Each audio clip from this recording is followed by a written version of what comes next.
Hey, my friend, are you a small business owner that loves God, family, country, and capitalism? If so, you're in the right place. My name is Josh. Welcome to the War Plan Briefing. Today, we're going to talk about how to get rich as a Christian entrepreneur. But wait, Josh, you can't talk about how to get rich because being rich is evil. False. Being rich is not evil. The love of money is the root of all evil, but being rich is awesome, right? God made abundance for his children, for his people. I'm not some prosperity gospel preacher. I'm not even a preacher. I'm just a guy that loves Jesus, and I swear a little, but we won't get into that. Listen, I want to level with you. The reality is that your business, most likely on average, just needs more money. The Small Business Administration, SBA.gov, has a bunch of reports every year on like the state of small business. And there's like 32 million small businesses in the United States, and like 26 million of them are 2 weeks away from overdrafting their business checking account. These small companies are the backbone of America, and your business is probably included in there, but you're running on razor thin margins. And the truth is you need to make more money. So even if it's not get rich, we just need to make more money because your employees need you to. You need more financial runway, more stability. You need the ability to reinvest, to buy out competitors, to move on opportunities. There's lots and lots of reasons you need money. And one of them, though, is so that you and your actual family personally can become rich because it is good. You know, one of the biggest lies propagated onto Christians in the last 2,000 years is that wealth is wickedness, that having resources is bad. Are you kidding me? The people, the elites running this world, these Satan-worshiping psychopaths, they have all the resources. And then Christians are over here like, oh, please, Lord, don't let me make more. I don't want 2 bowls of porridge. I only need 1. The truth is people like you, good people like you that have ethics and integrity, and you love your staff and your family, and you're showing up in the world, and you're good with your customers. All that's going to happen when you get rich is more good stuff. It's not going to change you. It's going to amplify what you already are. Poor people that are greedy will still be greedy if they win the lottery. And people that are wealthy that were generous when they were poor will still be generous even more so when they make money. But Christians have this really weird time acknowledging, hey, I think I want to get rich. I think I want to have lots of money. So how do we do that? Step 1 is to acknowledge that, yes, I need to try to admit to myself that is something I want. That would be really great. I want to reverse engineer a plan for myself to get that outcome. If you can't do that, then forget the rest of this video and work on that. First, get comfortable acknowledging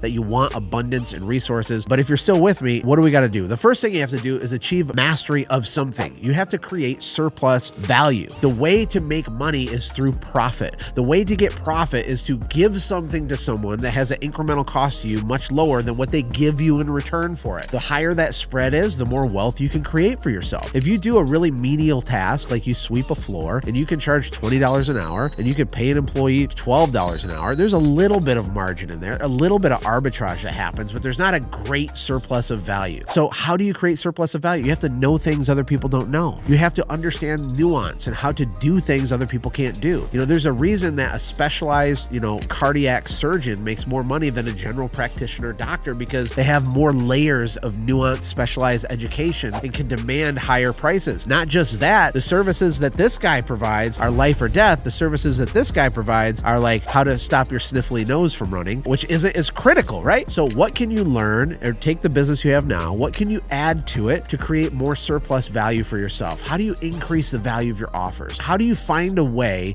to give more than your competitors even could through the use of your own creativity and asymmetry, by interviewing and talking to your customers, by creating feedback, by thinking of, how to cross-sell and upsell other services that bolt on, that vertically integrate and make sense for whatever industry you're in? We have to be thinking with our brain all the time thoughts like this, because once you figure it out, the economics of your business will change. And you'll go from being a small business owner, you'll go from being self-employed to being an actual business owner that has real enterprise value. You'll be able to build a business that you can sell, but we need massive cash flow. We need big gross margins, and we need profit. We need profit. Profit's not bad. It's the evidence that you have provided massive value to another human being. The second thing you need to do to get rich as a Christian entrepreneur is think long term. Now, oh, Josh, don't tell me to think long term. Tell me there's an easy button. There's not an easy button, but it's not as hard as you think. But there is an element of delayed gratification that has to happen. When you're working on growing your business, there's 2 types of things happening. There's the work that you do on your business, and then there's the work that your business does on you. It's really about who you become on the journey. And it doesn't have to take a long time. I have a lot of friends that went from broke to multi-million liquid millionaires in less than 2 or 3 years, because they kind of get these principles and they run and they figure it out, okay? That can happen to you. Things can change quick, but they don't change in 1 week or 1 day or 1 month. And if you can't help yourself from buying the bass boat, the moment that you have a little extra cash, and by the way, insert whatever metaphorical thing you want to buy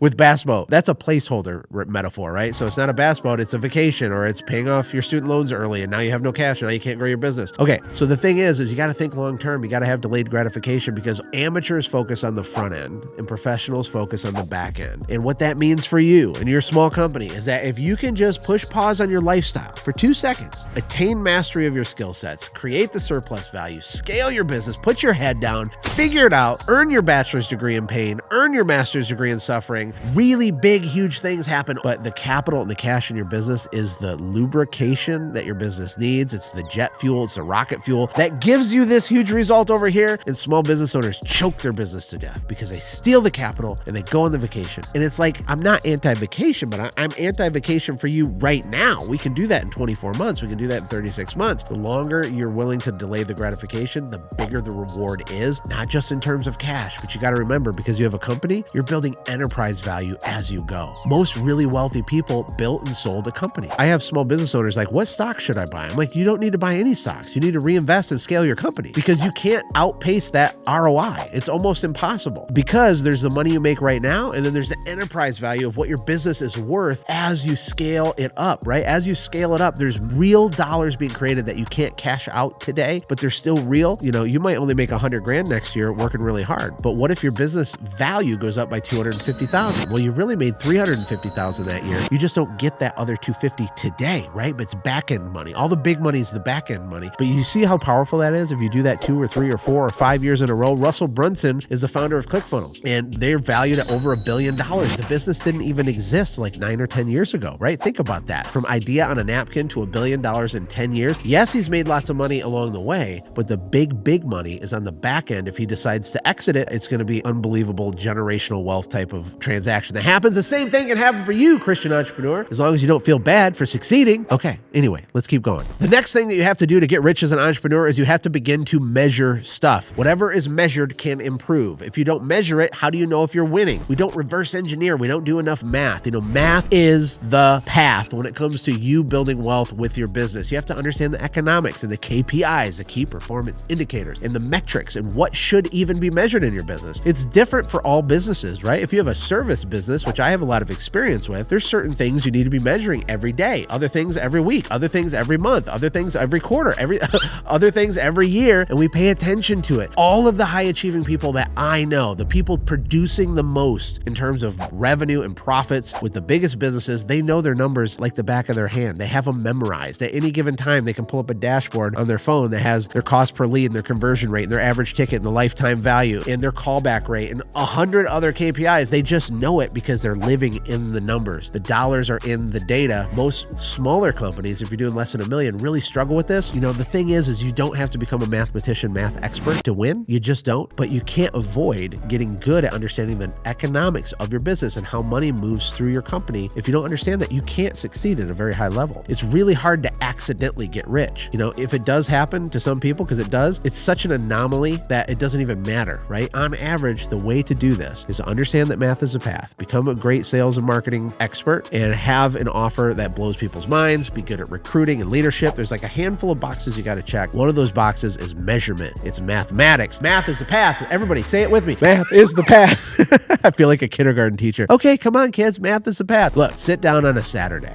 and just ask yourself, what are the most important numbers in my business? It's not just revenue. It's not just profit. It's all these other derivative KPIs, right? What's your average customer value? What's the frequency in which people buy from you? You know, if people buy from you once per year and we can get it to become 2 times per year through the use of clever asymmetrical marketing, you've doubled your income. Do you understand this? Are you hearing me? These are simple things. They're buttons and levers and dials that you can manipulate to create wealth for you and your family. And then last but certainly not least, it's to use faith. You know, Christians will put like a bumper sticker on their car and they're like, all right, now my business will work. It's like, no, your business isn't going to work because you have a bumper sticker on your car. If anything, people are just going to be even more passive aggressive with you when you're driving, right? All the haters. Shout out to my haters out there on the highway. Here's the thing. You don't get brownie points by having a Christian bumper sticker. You get brownie points in the marketplace by competing with other people in the marketplace and being better, by actually winning, by having a better offer, by making more noise, by going and doing the stuff. You get the employees because you're a better company to work for. All the things you need, you have to actually actually be better at. But faith is required, right? But faith without works is what? What is it? Oh, I can hear you saying it. It's dead. What does that mean? What it means is that the evidence of your faith is you stepping out and going for it. There's a scripture in the Old Testament. It says, if you commit your plans to the Lord, he will establish them. Now, look, you either believe that or you don't believe that. If you believe that, it's a 3-step formula for you to win. You got to commit, you got to have a plan, and then God will show up. The problem is, and I've said this before, you can't do God's part and he won't do your part. You got to commit, you got to run, you got to use faith, you got to step into the darkness and run in perpetuity with no expectation as to how long that's supposed to take you. And it's terrifying because after all, the definition of courage is doing what you know is right while you feel afraid. It's not about not feeling afraid. It's freaking scary. You could lose all your money. You could have to start 3 businesses before you really figure it out and it works. One of my business heroes is a guy named Peter J. Daniels. He was an illiterate bricklayer at 25 years old, and he started 3 companies and went broke 3 times in a row. His wife begged him to get a job. He said no, because God is my business partner. And his 4th company, he made hundreds of millions of dollars. He became a counselor to world leaders. He got paid $1 million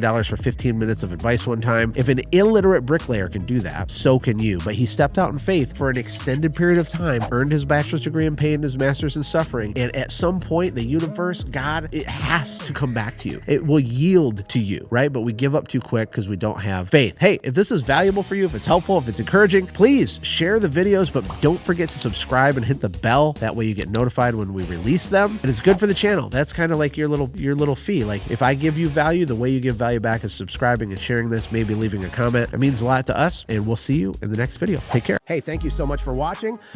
If you enjoyed what you watched, click the video on the left to watch the previous upload. And if you want one of my personal favorites, click the video on the right. And of course, don't forget to hit the middle to subscribe so you never miss an upload. Thank you again for being on this journey with me.